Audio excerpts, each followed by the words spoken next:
Lok Sabha election 2019साठी सर्वच पक्षांनी आपले जाहीरनामे प्रसिद्ध केले असून एकाही पक्षाने दिव्यांगाबाबत कोणतीही ठोस भूमिका घेतली नाही। त्यामुळे दिव्यांग सेनेने या निवडणुकीत नोटांचा वापर करण्याचे आवाहन केले आहे। दिव्यांग सेनेचे राष्ट्रीय अध्यक्ष प्रसाद साळवी यांनी ही माहिती दिली आहे। दिव्यांगांना सर्वच राष्ट्रीय पक्ष गृहीत धरतात, मात्र आता सर्व दिव्यांग संघटनांनी एकत्र येऊन आपली ताकद दाखवली तर दिव्यांगांच्या मताचे मोल राजकीय पक्षांना नक्कीच कळेल, अशी माहिती अशोक पवार यांनी दिली।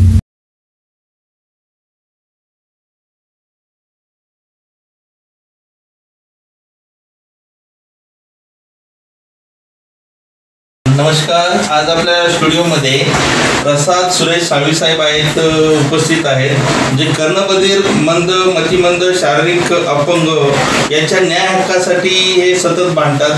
त्यांचा एक थोडक्यात आपण परिचय करून घेऊन आजच्या ज्या राजकीय उलाढाली चालू आहेत त्याबद्दल त्यांचं म्हणणं काय, ते ज्या सामाजिक संघटनेमध्ये काम करतात त्या संघटनेमध्ये त्यांचं काय योगदान आहे आणि कशा पद्धतीने काम संघटना करते, आपण हे थोडक्यात जाणून घेऊया। नमस्कार साळवी साहेब। नमस्कार। इथून पुढचं आपल्या संघटनेचं काय काम असेल आणि कशा प्रकारे आपण पाऊल उचलणार आहात हे जरा सांगाल। सगळ्यात पहिलं, या 5 वर्षामध्ये सरकारने मोदी सरकार ही दिल्लीची निवडणूक आहे, लोकसभा, आता लोकसभेमध्ये लोकसभेबद्दल बोलतो। त्या 5 वर्षामध्ये मोदी साहेबांनी मला प्रश्नाचं उत्तर द्या, मी प्रश्न विचारत होते, मला त्यांनी देशद्रोही नाही बोललं पाहिजे, तेवढी मी पहिलं समजा कोणी प्रश्न केला तर डायरेक्ट काहीतरी करतात। तर मला एक प्रश्न, त्यांनी पेन्शन किती वाढवली 5 वर्षात दिव्यांगांची? 1 रुपया वाढवलं नाही, ती केंद्रातून 300 रुपये पेन्शन येते, आमदार खासदारांचे पेन्शन बरोबर। काल मोदी साहेबांनी एवढं घोषणा केल्या, चांगल्या चांगल्या गोष्टी घोषणा केल्या की मी 40 कोटी असंघटित कामगारांना 3000 पेन्शन हे मंजूर करणार। 3000, मग दिव्यांगांना 5 वर्षात तुम्ही किती पेन्शन मंजूर केली? छोट्या छोट्या दुकानदारांना पेन्शन सुरू करणार, ही अफवा आहे सगळी त्यांच्या इथे। ही आता दिव्यांगांना तेव्हा काही नाही केलं, म्हणजे मी दिव्यांग रिलेटेड करतोय, त्या सगळ्या गोष्टी आणतात। अजून एक त्यांनी म्हटलं की सरकार जल रक्षण, चांगला विषय, सरकार जल रक्षण मंत्रालय स्थापन करू म्हणून बोलतात। माझ्यासोबत तुम्ही दिव्यांग शब्द आणला, मग दिव्यांग मंत्रालय मग का स्थापित केलं? आज दिव्यांग मंत्रालय नाही, केंद्रात दिव्यांग मंत्री नाही आहे, आज देशातल्या 7 संस्था त्यांना माहीत नाही आहे, 7 संस्थेबद्दल त्यांचा अभ्यास नाही आहे या केंद्रामध्ये। मग माझं दुसरी गोष्ट, आज दिव्यांगांना कितीतरी प्रॉब्लेम होता रेल्वेमध्ये, रेल्वे चौकीदार गेला कुठे, पियुष गोयल गेले कुठे? आज तुम्ही रेल्वेमध्ये जाऊन बघा, रेल्वेमध्ये गेल्यानंतर ते त्यांच्या डब्यामध्ये आज अक्षरशः घुसखोरी झालेली, सामान्य लोक त्यांच्यात हे प्रवास करत आहे, मग दिव्यांगांना हे प्रवास करायला भेटत आहे आज त्यांच्या डब्यामध्ये। मग आज आज रेल्वे चौकीदार कुठे गेला? आज देशाचे चौकीदार कुठे? तुम्ही चौकीदारी करता। आज रेल्वे प्लॅटफॉर्ममध्ये रोजगार विषय करायला गेला, रेल्वे प्लॅटफॉर्म तुम्ही चेक करा, मुंबईपासून ते देशातला कुठलाही प्लॅटफॉर्म, आज दिव्यांगांना तुम्ही रोजगार करण्यासाठी किती स्टॉल किंवा कॅन्टीन दिलेत का? नाही दिले 5 वर्ष। या सगळी गोष्ट, सगळ्यात मोठी गोष्ट त्यांच्या आरोग्य विमा होता, देशाच्या पंतप्रधानांनी एवढं चांगलं काम केलं ना, त्यांचा आरोग्य विमाच बंद आलेला आहे, म्हणजे 2 लाख विमा त्यांचा, वर्षाचे 10,000ची OPD होती त्याच्यामध्ये, आणि 350 भरूनच तो विमा होता, तो का बंद केला?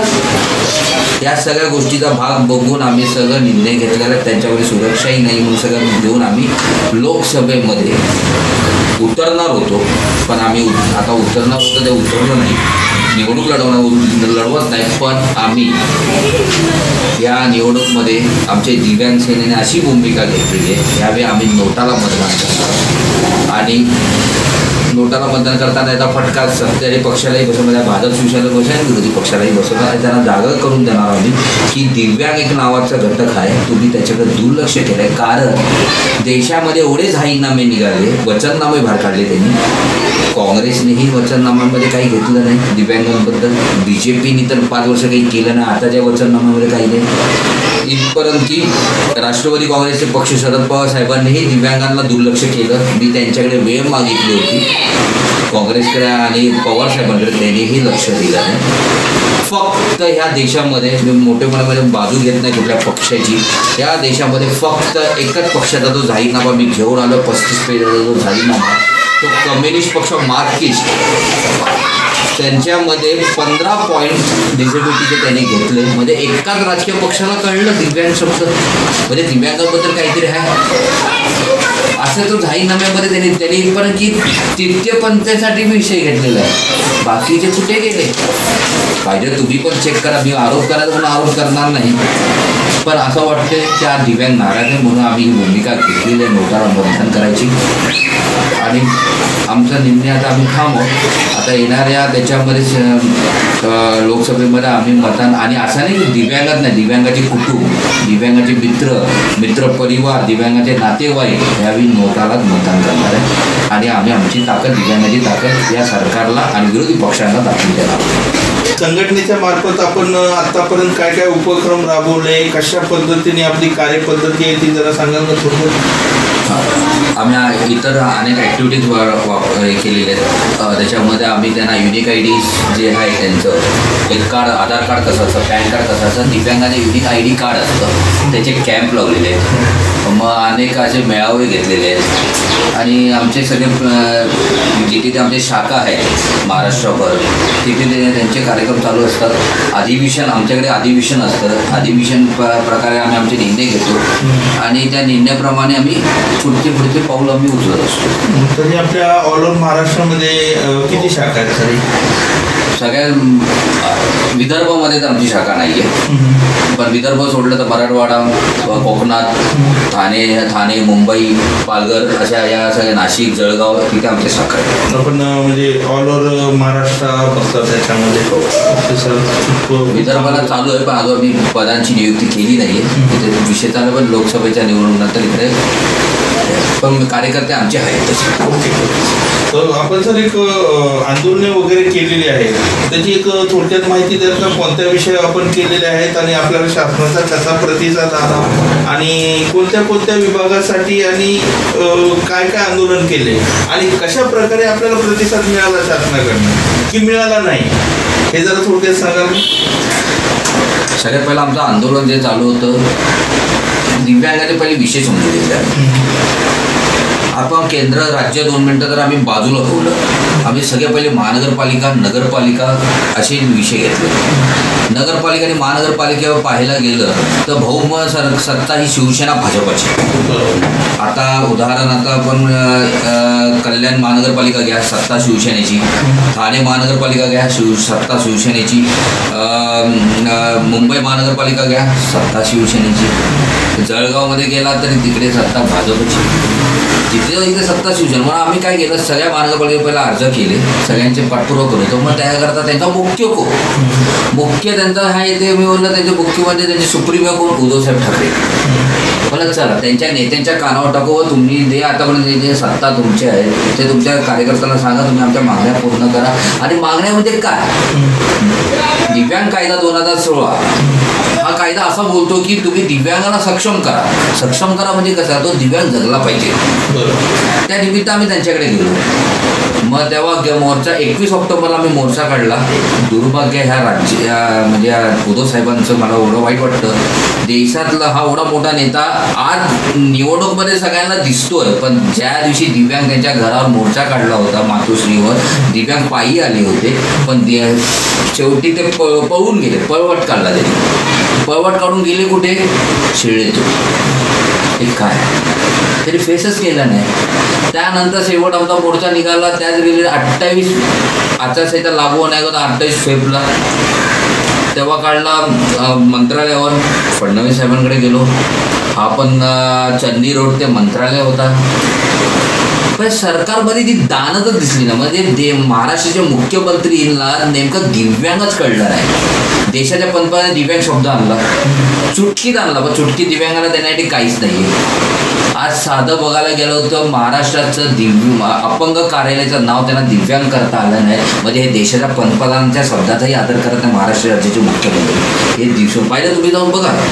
अजून ते झालं. मग तिथेही नोकरीबद्दल नेलं, नोकऱ्याबद्दल आम्ही नेलं की आज MIDCमध्ये अनेक कंपन्या आहेत. 4% तुम्ही दिव्यांगांसाठी आणलं, पण 4% प्रमाणे नोकरी भेटत नाही आहे. मग तुम्ही मॉलमध्ये जेथे तुम्ही मोठे मॉल काढले तिथे दिव्यांगांसाठी काय आणलं? काही नाही आणलं. जे काय आहे मग कधी आणणार? आता झाली 5 वर्ष संपले, आता परत निवडणूक आल्या. आता मग नाराज आहे महाराष्ट्र, दिव्यांग नाराज. आणि या त्यांच्या दोन्ही म्हणजे सेना पण तशीच, भाजप पण तसंच. दिव्यांगासाठी त्यांना काही दान नाही, ते करू शकत नाही, कारण त्यांना दिव्यांग कळत नाही आहे आणि त्यांची ताकदच नाही दिव्यांगाची फेस करायची.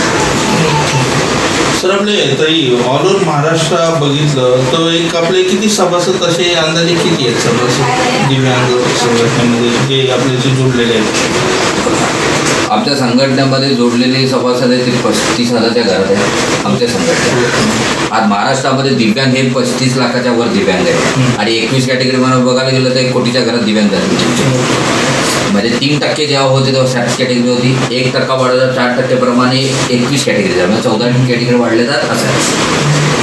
आणि ते पण नाराजच आहे, कारण की जे 14 कॅटेगरी आले तुम्ही त्यांना अपंग दाखला द्यायची वेळ आली तर त्या अपंग दाखल्यामध्ये त्यांना ते अपंग दाखल्यामध्ये ते देताना ऑनलाईन देताना त्याच्यावर फिटच केलं नाही. त्या दिव्यांगाला मी किती टक्के हे आरक्षण देऊ? उदाहरण कॅन्सर बरा पण होतो आणि कॅन्सर लागू पण होतो. कॅन्सर कसं होतं? सगळ्या प्रकारचे कॅन्सर आहे, मग तुम्ही त्याला किती टक्के सोडले? उदाहरण अस्थिव्यांगाला दिला एक हात नाही तर त्याला 40% वर भेटतो. अंध दिव्यांग 100% अंध दिव्यांगाला कळून तो दिव्यांग आहे, पण कॅन्सरचं नाही कळू. त्यांना ऑनलाईन देताना हाताने देतात, त्यांना नंतर तुम्ही जे हॉस्पिटलला जा. काय म्हणजे ह्या देशामध्ये विषय आणला पण चांगला आहे. म्हणजे तुम्ही कॅटेगरी आणली, 14 जणांना तुम्ही आणलं बसवला, अरे पण 14 जणांना तुम्ही अपंग दाखला देताना काय केलं? देऊ शकत नाही आहे. आणि आता तुम्ही ऑनलाईन पण तुमच्या ऑनलाईनमध्ये ते फिट नाही आहे तुम्ही देताना. ते काय तुम्ही त्यांची थट्टाच करताय ना. म्हणजे देशाचे पंतप्रधान नरेंद्र मोदी साहेब पण थट्टाच करत आहे आणि आरोग्य डिपार्टमेंट महाराष्ट्र राज्यामध्ये हे रिलेटेड असल्यामुळे त्यांनी ही थट्टा चालवली आहे. आता अपमान करताय तुम्ही दिव्यांगांचं आणि दिव्यांग आता लोकसभेवर धडा शिकवेल. नक्कीच कारण आपली जसं आपण बोललात की 35,000 सदस्य आपल्याकडे आहेत आणि ऑल ओव्हर महाराष्ट्र एक 1.5-2 लाख या 13 लाख जे काय बोलात त्या पद्धतीने संख्या खूप मोठ्या प्रमाणात. आणि जर सर आपण जर एक विचारात घेतलं तर आमदार जे आपले बच्चू कडू साहेब आहेत तेही दिव्यांगांसाठी काम करतात. तर आपलं म्हणजे त्यांच्याबरोबर एकत्रित राहून करणार आहात की आपण आपलं वेगळ्या पद्धतीने करतात? कारण त्यांचा अभ्यास आपण जर केला तर आमदार साहेबांचं बच्चू कडू साहेबांचं मोठं योगदान आहे, ते नेहमी दिव्यांगांसाठीच भांडत असतात. तर आपलं त्यांच्याशी काय अटॅचमेंट आहे का आपण करणार आहात? सगळ्यात पहिला बच्चू कडू एक राजकीय पक्षाचे आमदार आहे, त्यांचा एक राजकीय पक्ष आहे प्रहार. आमदार आहे, चांगले विषय मांडतात. आता ते विरोधी पक्षावर आहेत की सत्ताधारी पक्षात ते मोठा मला प्रश्न आहे. कारण की जेव्हा आता मी त्यांच्यात जायचं की नाही तर त्याच्या अगोदर मी तुम्हाला क्लिअर करतो विषय. मी पण कन्फ्यूज आहे त्यांच्यामध्ये. जेव्हा 1 ऑक्टोबरला मोर्चा शेवटचा आता त्यांचा 1 ऑक्टोबरला मोर्चा काढला, त्यांनी 14 ते 15 डिमांड 16 डिमांड घेऊन ते मंत्रालयात गेले होते आणि त्यांची मीटिंग पण झाली मुख्यमंत्र्यांबरोबर. या 14 आणि 15मध्ये फक्त एकच डिमांड त्यांचा पास होतो पेन्शन, आणि पेन्शन वाढवली की 200 रुपये. 600 जे होते त्याचे 800 केले. 40% वर दिव्यांगांना 80% वर दिव्यांगांना 1000 रुपये होणार. म्हणजे तुम्ही 200 रुपये वाढवले ना. आज तुम्ही महाराष्ट्रात मीही रेस्पेक्ट करतो त्या आमदारांचा, आधार आहे मला की तुम्ही आज विधिमंडळामध्ये तुम्ही आवाज उचलतात, चांगलं आहे. पण आज तुम्ही दिव्यांगांसाठी तुम्ही दिव्यांगांमध्ये विचारा, खरोखर दिव्यांग खुश आहे का? त्यांचे कार्यकर्ते खुश असेल बाजू येताना, पण मला असं वाटतं की सध्या तरी मी त्यांच्याबरोबर कुठेही मी त्यांच्यावर कुठे जाणार नाही आहे. कारण की तो राजकीय पक्ष आहे आणि ते चर्चेला बसलं तेव्हा मी विचार करेन. पण त्यांची भूमिका एक मांडतात म्हणून मी त्यांना एक रेस्पेक्ट करतो. आपण जिथे त्यांना माझी गरज लागेल मी त्यांना नक्की सपोर्ट करेन, फक्त दिव्यांगासाठी. दिव्यांग उमेदवार जर ते महाराष्ट्रात उभे करत असतील नक्की मी त्यांना साथ देईन. तर मी इतर गोष्टीला मी त्यांना कुठेच साथ देणार, कारण माझा विषय फक्त दिव्यांग आहे. मी दिव्यांगांसाठी चर्चाही करेल. चर्चा मी करायला तयार आहे, साथ द्यायला तर फक्त दिव्यांगासाठी. फक्त हा उमेदवार पण दिव्यांग असावा. बाकी माझा त्यांचा राजकीय पक्षाशी काही संबंध नाही. ठीक ओके. तसंच सर आपलं पुण्यामध्ये जसं अपंग जे ह्यांनी मोर्चा काढलेला त्यांच्यावर लाठीचार्ज करण्यात आला, अपंग बांधवांवर आपल्या लाठीचार्ज करण्यात आला, याच्याबद्दल आपलं काय भूमिका असेल की खूप म्हणजे मोठ्या प्रमाणात लाठीचार्ज झाला? 25 फेब्रुवारीला ही घटना झाली. महाराष्ट्र राज्याचे सगळे कर्णबधीर बांधव ते त्यांच्या शिक्षणाच्या हक्कासाठी ते इथे गेले होते. तुम्हाला गोप्य सांगतो, लाठीचाच होणं चुकीचं आहे कर्णबधीर बांधव. या सरकारने हा लाठीचाच लागला का करायला लागला? इथे प्रश्न आहे, तुम्ही जो लाठीचाच केला तर आतापर्यंत ज्यांच्यावर लाठीचाच झाला त्यांच्या 2 मुख्यमंत्र्यांनी पण उत्तर द्यावे आणि उद्धव साहेबांनी पण आज या सभेतून उत्तर द्यावे की तुम्ही काय लाठीचार्ज करण्यावर काय कारवाई केली, शिक्षा झाली की नाही झाली. दुसरी गोष्ट, जी संस्था त्यांच्याकडे गेली होती हक्कासाठी, ही संस्था ही स्वतः महाराष्ट्र राज्याच्या कमिटीवर आहे. महाराष्ट्र राज्य कमिटी त्याचे अध्यक्ष स्वतः महाराष्ट्राचे मुख्यमंत्री देवेंद्र फडणवीस आहे. माझ्या ह्या कमिटीवर असताना मग तुम्हाला प्रश्न का नाही मग तेव्हाच मिटवले? म्हणजे रस्त्यावर आणलेल्या लोकांना तुम्हीच मानता, तुम्ही मोर्चा आणला आणि तुम्ही त्यांना लाठीचार्ज केला. आता मुलांची चूक नाही, त्यांना ऐकू बोलता येत नाहीये. आज त्यांच्याकडे कम्युनिकेशन झाला नाही.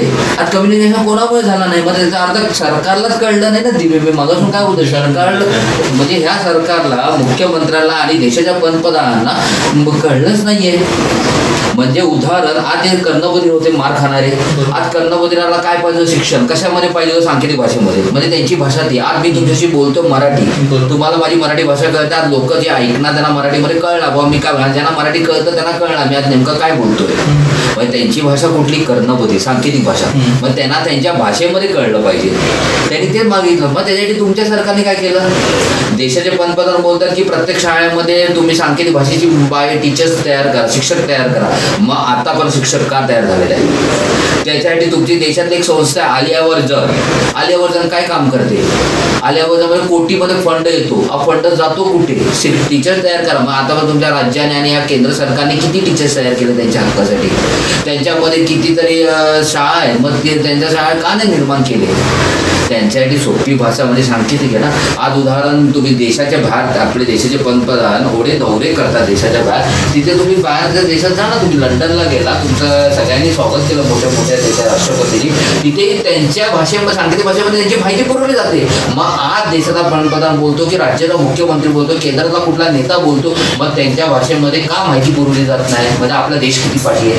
म्हणजे 5 वर्षामध्ये नरेंद्र मोदी साहेबांनी आणि मुख्यमंत्र्यांनी राज्यात काय केलं आणि देशातल्या नरेंद्र मोदी साहेबांनी देशामध्ये सांकेतिक भाषा का नाही आणली, का तयार केली नाही, त्यांना माहिती पुरवली. त्याचा अर्थ ते सबसे फेल आहे. 5 वर्षामध्ये त्यांनी काहीच केलं नाहीये, फक्त बोलत राहिले पोपटासाठी.